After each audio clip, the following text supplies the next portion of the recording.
Gloire à Dieu. Notre Père, notre Dieu, voulons te dire merci. Merci pour ton amour. Merci pour ce bon dimanche. Merci pour ta victoire. Que l'honneur et la gloire te soient rendus. Nous te bénissons pour ton amour. Nous te bénissons pour ta fidélité. Nous te bénissons pour la grâce. Parce que je sais que tu vas parler à un frère.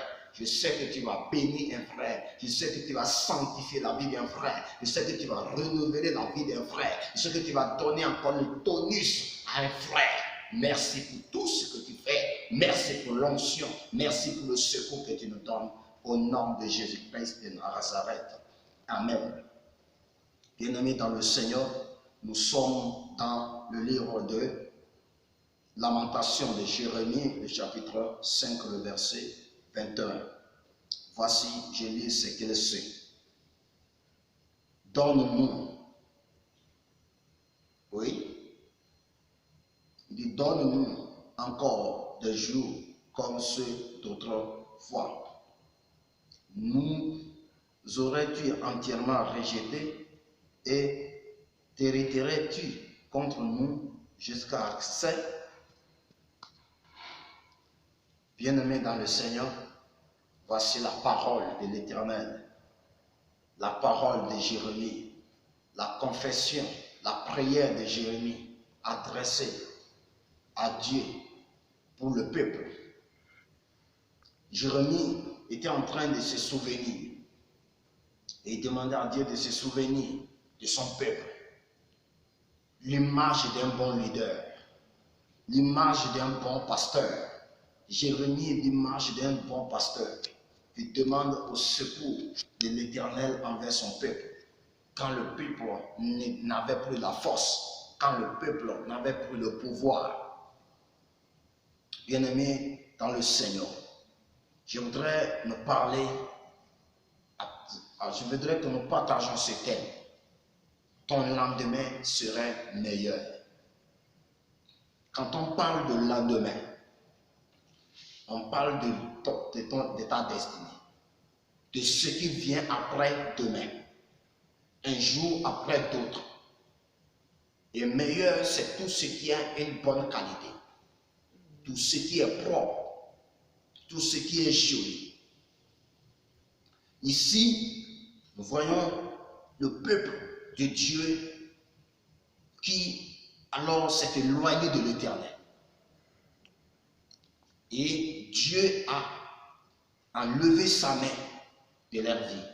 Et vous connaissez l'histoire de Judas, de la manière dont Judas s'est éloigné de l'Éternel. Et Dieu était obligé de les abandonner. Dieu a enlevé sa main. Et il les a laissés à eux-mêmes. Les ennemis les ont emportés. Ils ont souffert. Ils ont subi tellement. Et ici, nous voyons la prière de confession du peuple de Dieu sous la direction de Jérémie. Et ils sont en train de se lamenter. Ils veulent revenir vers le Seigneur. Ils veulent reprendre avec l'Éternel. Alléluia. Amen. Bien-aimé, pourquoi j'ai déduit que ton lendemain serait meilleur? Ton lendemain serait meilleur parce que Dieu n'a pas fini avec toi. Alléluia. Ici, Dieu n'avait pas fini avec les enfants d'Israël. Dieu n'avait pas fini avec le peuple de Jérémie.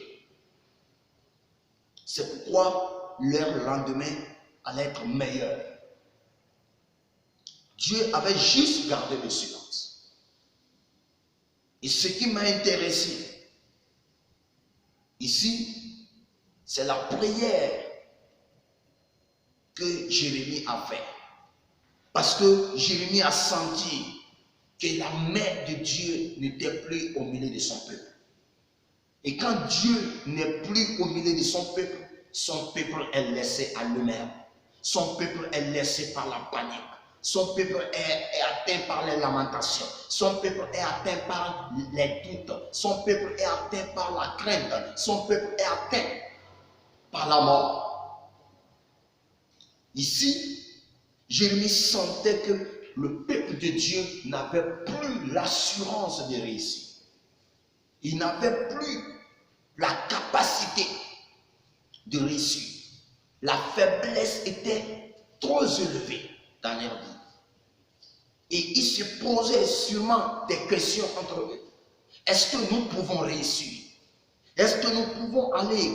Est-ce que nous pouvons sortir? Est-ce que les ennemis n'auront pas la victoire sur nous? Jérémie va prier. Il va dire, ô Éternel, aie pitié de nous, s'il vous plaît. Fais-nous revenir vers toi. Nous reviendrons. Donne-nous encore des jours comme ceux d'autrefois. Fais-nous revenir vers toi. Parce qu'ils étaient loin de Dieu. Et ils demandent maintenant de revenir à l'Éternel. Et il continue dans la prière. Il dit, donne-nous de vivre comme les jours d'autrefois. Pourquoi je me parle des jours d'autrefois? Parce que les enfants d'Israël, selon l'histoire, ils ont appris comment Dieu avait travaillé avec les pères. Ils ont appris comment Dieu s'est manifesté puissamment face en Égypte, devant Pharaon. Ils ont appris les miracles, comment Dieu a changé l'eau en sang, comment Dieu a frappé Pharaon. Mais comment ils sont en train de souffrir aujourd'hui? Comment ils sont en train de traverser des calamités, des souffrances, des malheurs? Ils sont obligés de demander à l'Éternel, fais-nous vivre encore les jours d'autrefois. Fais-nous vivre les jours de Moïse. Fais-nous vivre la puissance qui séparait la mer Rouge. Fais-nous vivre la capacité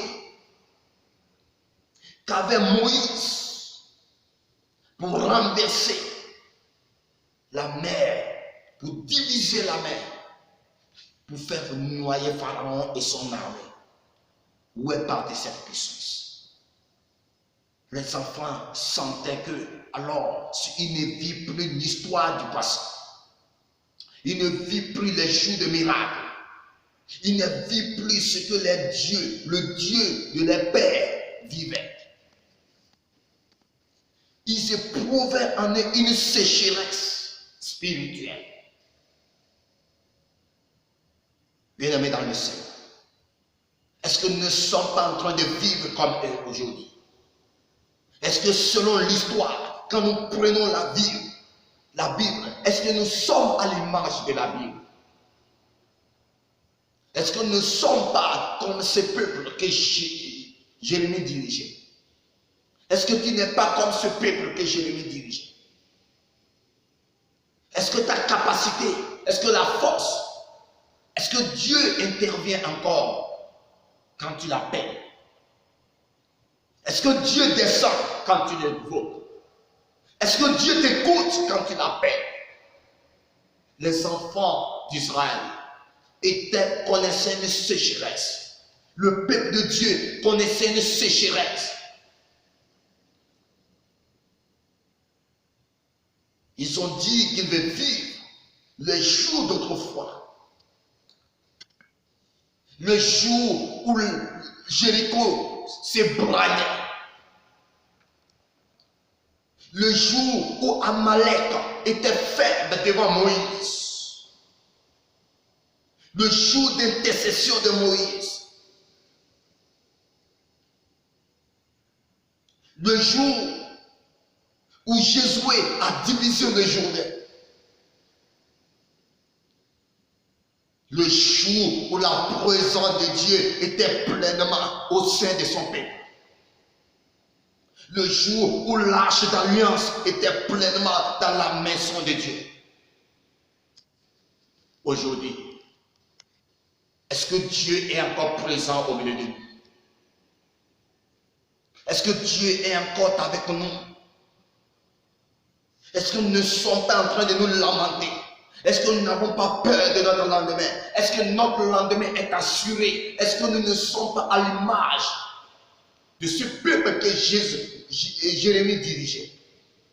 Un peuple qui n'avait pas d'assurance. Un peuple qui balançait. Un peuple qui ne croyait pas à leur avenir. Un peuple qui ne savait pas.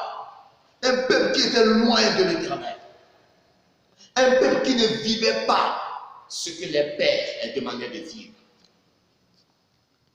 Jérémie dit, ô Éternel, fais-nous revivre les jours d'autrefois.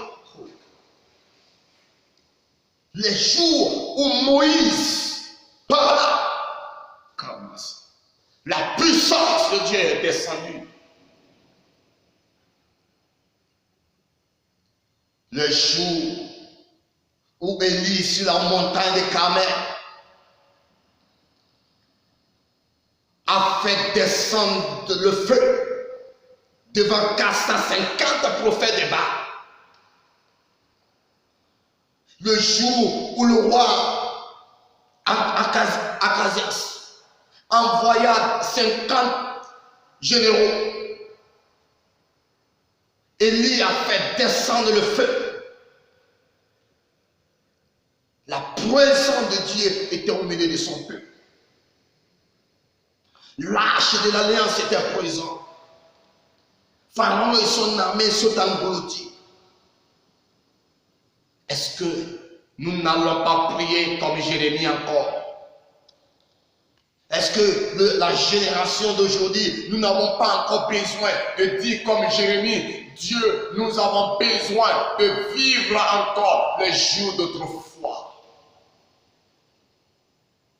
Nous avons abandonné Dieu. Nous avons pris la pornographie. Nous avons pris l'adultère. Nous avons pris les choses du monde. Dieu s'est éloigné de nous. Et nous n'avons plus l'assurance de notre avenir. Nous ne croyons plus à notre vie. Je pense que nous pouvons encore reprier. Je pense que nous devrons encore nous lever. Si nous voulons que notre lendemain soit meilleur. Si nous voulons que notre lendemain ait de victoire. Nous devons nous mettre à genoux comme Jésus et Jérémie. Et demander à l'Éternel de nous faire vivre encore les jours de notre Père. Les jours où les justes ont transformé, ont gardé la puissance de l'Éternel. Le jour d'autrefois. Le jour où le Saint-Esprit était descendu dans la chambre haute. Le jour de la Pentecôte. Le jour où Philippe, les diacres, ont prêché aux eunuques éthiopiens. Les jours d'autrefois. Le jour de feu. Le jour de miracle. Le jour où Pierre et Jean à Nové dit aux poitiers, nous n'avons pas l'or, nous n'avons pas de l'argent. Ce que nous avons, les bois et marches. Le jour où la flamme de l'Éternel est descendue en Jérusalem. Le jour où la gloire de l'Éternel est descendue. Quel est ce jour que tu vis? Tandis que Jérémie se rappelle des jours d'autrefois. Il supplie l'Éternel. Il dit, Dieu, fais-nous revivre encore les jours d'autrefois. Le monde a besoin de revivre les jours d'autrefois. L'Afrique a besoin de revivre les jours d'autrefois. Le monde en général a besoin de revivre le jour d'autrefois. Les miracles sont rares. Le parler en langue est rare. Le Saint-Esprit est rare. L'Église est morte. Nous sommes restés entre nous. Dieu n'est plus là. Les jeunes n'ont plus l'assurance. Nous marchons sans une assurance, une conviction de notre lendemain.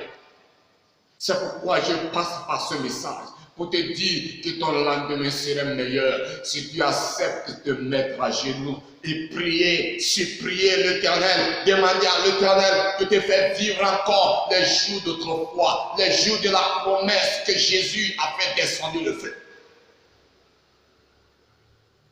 Maintenant, il y a une différence entre la glace et le feu. Tu peux garder la glace facilement, mais tu ne peux pas garder le feu dans ta main. C'est ça la différence. Le jour d'autrefois où les Paul, les Silas dans la prison étaient dans l'assurance. Les jours d'autrefois où Daniel a fermé la gueule des lions par la puissance de Dieu. Les jours d'autrefois où Meshach, Abednego, Shadrach dans le feu n'ont pas eu peur. Quand le Saint-Esprit n'est plus là, quand Dieu n'est plus au milieu de nous, nous allons nous mettre à genoux au pied des Nabuchodonosor. Quand Dieu n'est plus au sein de la jeunesse, au sein des femmes, au sein des hommes, au sein de l'Église, l'Église se mettra à genoux pour adorer, pour laver les sexes des adultères. Regardez encore l'homosexualité. Où est parti le feu de l'autre jour? Le feu de l'autre jour. Le jour de la gloire. Le jour où les hommes témoignaient. Le jour où Polycarpe fit brûler vite. Au temps de Néron, où les chrétiens firent brûler dans le jardin. Le jour d'autrefois. Combien de chrétiens aujourd'hui ne sont pas craintifs? Ils ont peur. Comment nous pouvons avoir un lendemain meilleur? Nous devons prier, mes amis. Nous devons prier. Nous devons revenir et prier si nous voulons un lendemain meilleur. Mon ami, depuis quand tu n'as plus parlé en langue? Depuis quand Dieu s'est abandonné? Depuis quand tu n'as plus l'assurance? Ma soeur, ton mariage dépendra de la puissance de Dieu. Ta vie est bloquée par des cadenas, bloquée par des marmites, des chats, des coques des hommes, des cadenas. Il y a plusieurs parmi vous. Vous êtes dans les Canaries, vous êtes dans les chats, vous êtes enfermés par des bouteilles. Vous marchez, vous n'avez plus d'assurance. Votre lendemain n'est plus meilleur. Vous êtes devenus liés, attachés par les démons, les sorciers de vos maisons. Oh, Israël avait abandonné l'Éternel. Ils n'avaient plus le goût de Dieu. Jérémie se rappelle des bontés de l'Éternel. Il se rappelle des compassions de l'Éternel. Il se rappelle de ce que l'histoire qu'il a appris, ce que le Dieu puissant était capable de faire. Mais pourquoi il est resté silencieux face à sa génération? Parce que son peuple était loin de l'Éternel. Quand vous devenez incrédule, quand vous devenez dur, quand vous devenez des personnes, quand vous cachez. Regardez aujourd'hui, je me moque de ces filles qui vont faire des plannings pour ne pas tomber grosse. Mais je vais te dire, ma soeur, tu as fait planning familial pour ne pas tomber grosse, mais tu tomberas grosse dans le feu. Oui, aujourd'hui tu ne peux pas tomber grosse, mais dans le feu tu tomberas grosse. Oui, c'est pourquoi le péché rend incapable de revenir vers l'Éternel. Voilà. Ils ont dit, fais-nous revenir. Il nous a-t-il abandonnés jusqu'à des années. Il dit, pourquoi nous oublierais-tu pour toujours? Ça, c'est des prières de plainte. Des prières de plainte. Des prières sans assurance. Des prières de confession. Jérémie était obligé de se mettre à genoux pour demander pardon à l'Éternel. Parce que ça n'allait pas. Les ennemis avaient envahi. Nabuchodonosor se réjouissait. La guerre. Ils avaient la victoire sur Israël. Tu sais pourquoi tu es faible. Tu sais pourquoi tu es incapable de t'élever. Tu sais pourquoi tu es incapable de décoller. Madame, tu sais pourquoi ta famille est restée stable. Ton mari est loin de toi. Parce que Dieu t'a abandonné. Le péché a pris la place. Tu connais les histoires du passé, mais tu ne les vis pas. Jérémie connaissait. Le peuple de Dieu savait ce que Dieu a fait, mais il ne le vit pas. Jérémie était obligé de se mettre à genoux. C'est pourquoi si tu m'entends, je suis en train de supplier l'Éternel à travers ce message. Pour que Dieu puisse te relever, pour que tu puisses revenir. Comme les jours d'autrefois. Comme les jours de la flamme. Comme les jours des miracles. Comme les jours de la bénédiction. L'Éternel bénit encore. L'Éternel n'a pas changé. L'Éternel guérit encore. L'Éternel sauve encore. Peu importe l'état de ta maladie. Peu importe ce que les docteurs ont dit. Peu importe ce que les hommes ont dit. L'Éternel est encore puissant pour te guérir. Il est encore puissant pour te sauver. Tu ne mourras pas. Tu ne mourras pas dans la maladie. Tu ne mourras pas. Je déclare que tu es sauvé. Tu es libéré. Tu es sorti de l'épilepsie. Tu es sorti de la mort. Tu es sorti de tout ce qui t'engarde. Parce que je prie pour toi.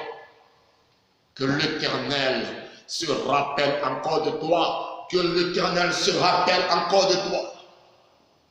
Qu'il ramène encore dans ta maison la victoire. Comme les jours d'autrefois. Je prie que le feu de Dieu revienne encore dans l'église. Je prie encore que la flamme de Dieu revienne dans la maison d'une femme. Que le feu revienne dans ta vie, mon frère. Que la puissance de Dieu t'embrase encore partout où tu te trouves. Que Dieu reprend encore vie. Le Dieu de David, le Dieu d'Élie, le Dieu d'Élisée, qui ressuscite les morts. Oui, le Dieu d'autrefois. Le Dieu d'autrefois, c'est le Dieu qui divise la mer Rouge, l'impossible. Le Dieu d'autrefois, c'est le Dieu de la grâce. Il a fait à la femme samaritaine. Il peut encore te le faire. Toi qui penses que tu ne peux plus vivre. Le Dieu d'autrefois, c'est le Dieu qui ôte la malédiction sur la croix. Il dit tout est accompli. Le voile est déchiré. Alléluia. Le Dieu d'autrefois, c'est le Dieu des merveilles. C'est le Dieu des miracles. C'est le Dieu de la délivrance. Même si tu es incapable, même si tu es faible, même si tu es infime, et que personne ne peut t'aider, je te dis, mets-toi à genoux, crie comme Jérémie dans ta chambre. Dis Dieu, ramène-moi encore comme les jours d'autrefois. Alléluia. C'est pourquoi il demande le secours. Le Dieu d'autrefois. Le Dieu d'autrefois n'abandonne pas. Le Dieu d'autrefois, Elohim, n'abandonne pas. Le Dieu d'Abraham n'abandonne pas. Le Dieu d'Isaac n'abandonne pas. Le Dieu de Jacob n'abandonne pas. Peu importe ton état, peu importe ta nature, peu importe le tas de ton péché, je vais te dire une chose, mon frère. Si tu es conscient que ça ne va pas, mets-toi à genoux, crie dans ta chambre, dis Dieu, ne m'abandonne pas, ramène-moi encore pour que je puisse vivre comme les jours d'autrefois, les jours de gloire, les jours de miracle, les jours de délivrance, les jours de la puissance, les jours de l'autorité, les jours du feu. L'Église en a besoin. Tu en as besoin. Toi qui me regardes, tu as besoin.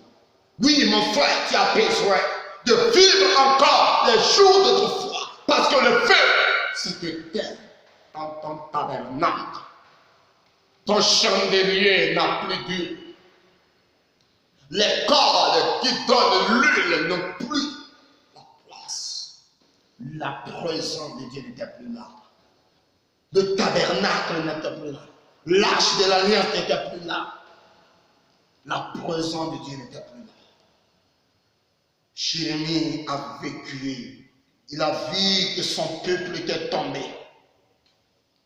Le péché couronnait leur vie. Et leur cœur était rempli de la souffrance. Et leurs yeux étaient obscurs. Jérémie se met à genoux. Il dit Dieu, rappelle-toi de nous. Je prie pour toi que Dieu se rappelle de toi. Je prie que Dieu se rappelle de toi. Là où tu es tombé et tu es couché pendant des années. À partir de ce jour, relève-toi. Relève-toi. Ton lendemain est meilleur. Relève-toi, car Dieu en a assez de promesses pour ta vie. Dieu a des promesses pour ta vie. Il t'a promis la délivrance. Il a dit à Jérémie, ils te feront la guerre, mais ils ne te vaincront pas. Car moi, l'Éternel, je suis avec toi pour te délivrer. C'est le même Dieu qui dit à Jérémie, 70 ans passera à Babylone, je ne vous abandonnerai, je me souviendrai de vous, des projets que j'ai formés pour toi. Mais quand tu ne te rappelles plus des jours d'autrefois, ça va inquiéter ta vie. C'est pourquoi je te demande, à travers cette exhortation, de rappeler encore à l'Éternel les bontés. Voilà ce que Jérémie dit.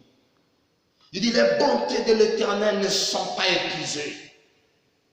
Ses compassions ne sont pas à l'éternel, mais elles se renouvellent chaque matin, chaque jour. Attends en silence le secours de l'Éternel. Je parle à toi qui se sent faible et que demande à l'Éternel, fais-nous revenir vers toi. Toi qui pries encore comme Jérémie. Si tu éprouves effectivement l'incapacité de revenir, et si tu cries vers lui, il a toujours sa main verte, sa main est toujours tendue, et il a besoin encore de personnes pour ramener vers lui. Et toi qui m'entends, qui fais de ta vie comme tu veux, l'Éternel a besoin encore de ta vie. Tu peux revenir à l'Éternel. Tu peux encore prier comme Jérémie. Tu peux encore dire à l'Éternel, je veux vivre encore des miracles. Pour toi qui as perdu l'onction, tu peux encore demander à l'Éternel, je vais encore revivre les jours d'autrefois. Hier, j'étais tombé. J'ai perdu mon premier amour. J'ai été brisé par le péché. J'ai été brisé par l'adultère. J'ai été brisé par le mensonge. J'ai été brisé par la mort. Mais ce soir, tu m'as parlé. Je reviens encore. Je vais encore revivre comme les jours d'autrefois. Je vais encore revivre mon amour. Je vais encore avoir le zèle de te servir. Le zèle de te servir. David va dire, le zèle de ta maison me dévore. Alléluia. Il dit, oh Dieu, sauve-nous, car les hommes pieux s'en vont. Nous pouvons revenir. Nous pouvons revenir. Que le Seigneur te bénisse. Que Dieu t'aide à revenir. Que Dieu t'aide à se mettre à genoux et demander son secours, sa faveur. Il reviendra à toi et il te bénira et tu seras sauvé. Et ton lendemain est meilleur. Je prie pour toi maintenant. Je demande ton secours. Je demande que la faveur de Dieu te relève d'où tu es tombé. D'où tu es tombé et tu as brisé les jambes et tu es devenu estropié, tu es devenu paralytique comme ce paralytique qui était couché devant le Jourdain et tu avais les capacités de te relever. Je prie que tu te lèves maintenant au nom de Jésus-Christ et que tu sors de ton infirmité, tu sors de ton incapacité de te revenir. Je prie comme Jérémie a prié que la grâce de l'Éternel t'accorde maintenant, que l'onction de l'Éternel t'impacte, que le feu de Dieu brouille partout. Tu étais mort, partout tu étais couché, que tu te réveilles. Toi qui avais perdu tout, et ta maison était brûlée, ta femme t'a abandonné, tes enfants t'ont quitté. Je prie à travers cette parole et je demande que le feu de Dieu t'accompagne et que la miracle de Dieu les ramène au nom de Jésus-Christ. Je vais te dire que le Seigneur n'abandonne pas pour toujours. Reviens à l'Éternel. Il serait avec toi. Garde le courage. Reste béni. Mets-toi à genoux et prie toujours. Le Seigneur assure ton lendemain. Tu n'es pas n'importe qui et tu ne serais pas n'importe qui. Dieu est ton secours. Reste béni au nom de Jésus. Amen. Merci. À la prochaine.